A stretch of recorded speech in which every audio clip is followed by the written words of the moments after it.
Good evening, everyone. I'm Eric Fagan, your Fort Bend County Sheriff. Uh, I'm really sad to have this press conference today. The reason for this press conference is on Saturday, January the 13th, approximately around 6:52, Fort Bend County Sheriff's deputy responded to the 1700 block of Crane Lane in Richmond. We were responding to a call made by a juvenile who made a statement that someone was at the home shooting family members. When deputies arrived, they found two surviving children hiding from the shooter. 5 people were found dead. 3 adults and 1 8-year-old child. And then the shooter committed suicide. So we had 4 homicides at this event. This event is something that we prayed that would never happen. This event is something that we pray that we could prevent, but something like this sometimes is non-preventable. We work hand in hand with the Women's Center. Our detectives that were out there on the scene handled the scene with respect and dignity as much as we could to investigate what had happened. The family members had no idea what was going to happen. Through the investigation, we found out that the suspect was returning home to return a child from visitation. The grandmother was trying to take the child to bring him in, and the suspect wanted to come into the home, and the grandmother allowed him to come into the home, had no idea his intent. When he met his ex-wife at the home, our investigation showed that he wanted to get reunited, and when she refused, that's when the shooting supposedly took place. At this time, I would ask Miss Windland, from the Women's Center to come up to speak, to let everyone know that there are services here in Fort Bend County that you can use domestic violence or anything like that to reach out to law enforcement. Now I would have Ms. Windland to come up at this time from the Women's Center to say a few words. Thank you, Sheriff Fagan. You know, Fort Bend Women's Center has been serving this region for over 43 years, and our deepest sympathies to the family and over their great loss. You know, there are a lot of signs and warning signs of domestic violence, and it's important for people to realize that there are good resources out there to get help, and early on. If an individual is in a relationship if an individual in a relationship, family, or household is using violence or coercion to keep control over another person, then domestic abuse is happening.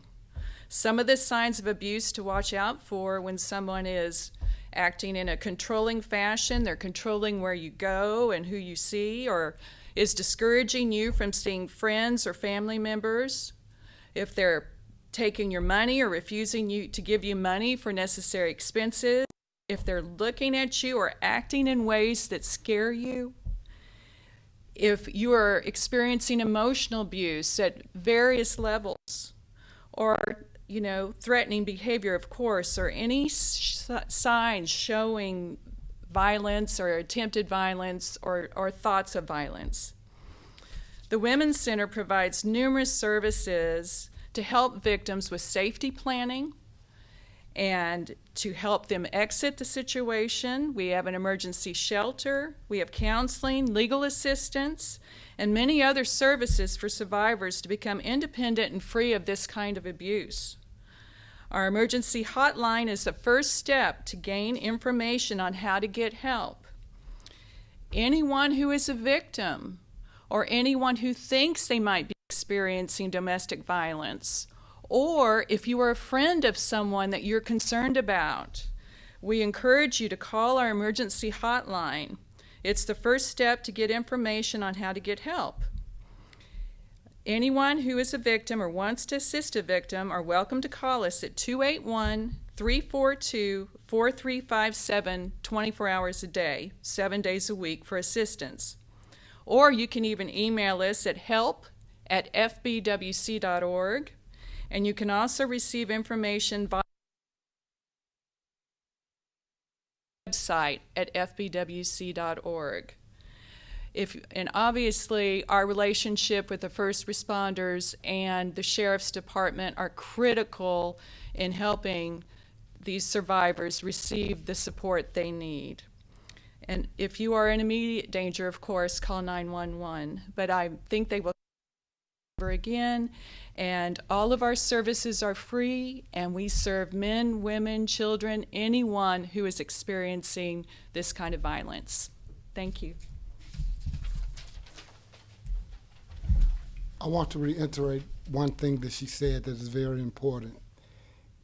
Just because someone didn't hit you, just because someone didn't hold you by force, if you think that you're involved in any type of domestic violence, call, reach out for help. Reach out for help. Any signs, any type of sign, you need to reach out for help. The sooner you reach out for help, may help prevent something like this from happening. At this time, if you have any questions, yes. Can you break down in a little bit more detail the ages of everybody involved in this? And The adults were between the ages of 40 and 45, and the young child was, I believe, 8 years old. And was that the child that was being returned from visitation? No, it was the niece of the suspect, the niece of the suspect. So, of the children hiding. Yes, And how old were those two children? I believe 13 and 7. Jeez. And was everyone in the house related? Yes, So were all of these victims residents of the house, or were there some visitors? some were visiting at the time, and the rest was residents. And have we had any prior calls to this house? No, and that's why I was saying no calls at that house, but at the suspect and wife, they had one call, but it was a disturbance call. It was only a verbal argument, That's what I'm saying, that if you have any thought that domestic violence is being there, someone overly being aggressive, anything like that, let us make that decision. Call us for help. You may not recognize the signs, but we do, people at the Women's Center. That's why it's vital, the sooner the better, to reach out for the help. And as Ms. Wendland said, it's free. It's a free service. But it can't be used if you don't reach out for the help. One thing I'm known for saying here at the office, if I don't know about it, I can't do anything about it. And that's the same with the Women's Center. If they don't know about it, it's nothing they can do about it. We need the public's help, not just the victim, neighbors. If you see something, you can report it as well. Will you identify the suspect at this time? Yes. This, Captain Simon? You can. The suspect is 46-year-old Ulrich Alfonso Barrett. Can you spell that? A-L-R-I-C-K, Alfonso, A-L-P-H-A-N-S-O, Barrett, B-A-R-R-E-T-T.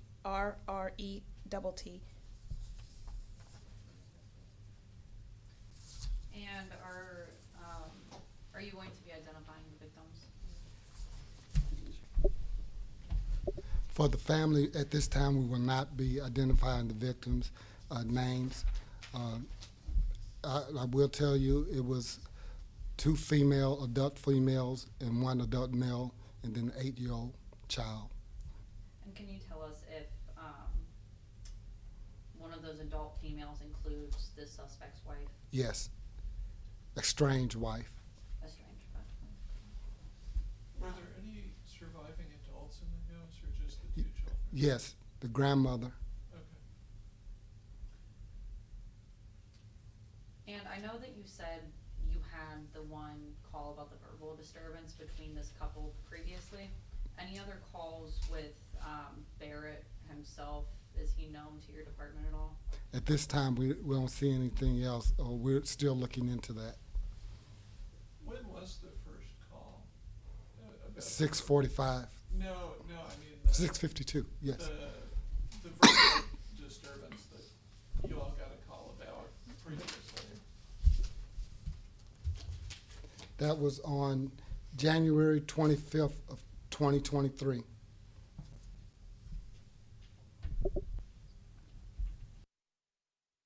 Deputies from when the call came in to when they first arrived.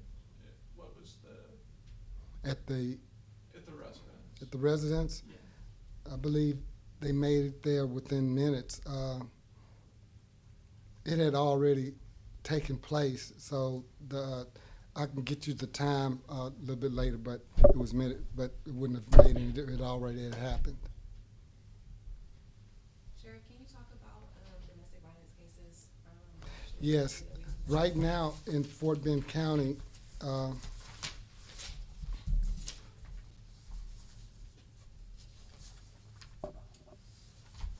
where's that sticky?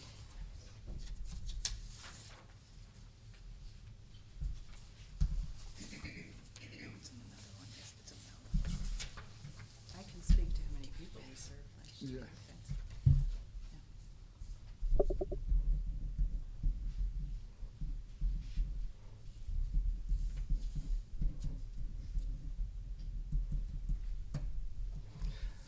In 2023, approximately 3,900 calls for domestic violence. In 2024, as of to date, 160. Domestic violence is a crime that is sometimes underreported, and that's was one of my campaign pledges to address domestic violence. It's one of the most out there because sometimes because of embarrassment, or sometimes because of they're afraid to reach out to law enforcement or the culture of the family. We have to stop that stigma. We have to stop that stigma to save lives and to save individuals. This type of crime, it affects the whole family for generations, and not just the family, but the community as well. I believe Ms. Windman wanted to talk about some numbers with our agency as well. Just to give you perspective, last year in 2023, we served over 2,300 survivors. That includes men, women, and children.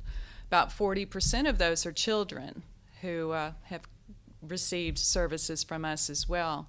And we saw about a 5% increase, and those are just the folks who came and received services from us. Our emergency hotline receives, on average, over 10,000 calls a year. And that can be anything from just, innocent inquiries to people who are in immediate danger. So we have seen an increase in the numbers of folks we're serving. And I know you said You have a question for her? Yeah, I mean, I was gonna say, do you think that has there been an increase in domestic violence locally, or are people getting better at calling and reporting these things, or is it a combination of both? That's a really great question, and I think it's a combination probably of both. And of course, post-COVID, we had some strange dynamics during COVID in that our calls actually initially went down because the victim or survivor was pretty much trapped there with their abuser in their home.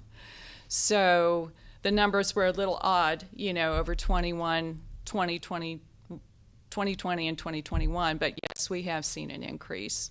And we continue to expand our services, but unfortunately we have most of the time waiting lists because the demand is so great. I know you said the grandmother survived. Is that suspect's mother or No, wife's mother? victim's mother. are the children in family custody? Or- At this time, they are. Yes. Sheriff, can Captain Simons talk about our victim services we have here at Fort Bend County Yes. Sheriff's Office? What we offer? Here at the Fort Bend County Sheriff's Office, we have a victim liaison that if there's family violence or victims of any kind of criminal offense, if you're a victim of a criminal offense, then they go ahead and make contact with you to gather your information, to provide any kind of services that might be needed. That could be from financial to counseling to housing and different other items that they have. Usually the victim liaison reaches out to the family and fills out some paperwork that needs to get turned into to the state, so that way they can receive compensation services.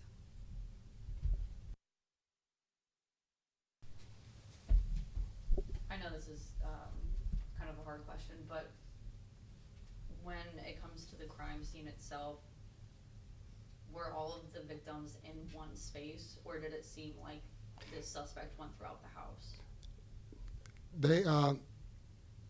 They were at home, and it was during the morning time, so some victims were in separate rooms. Like asleep? We don't know if they were asleep or not, but all of them were in night clothes.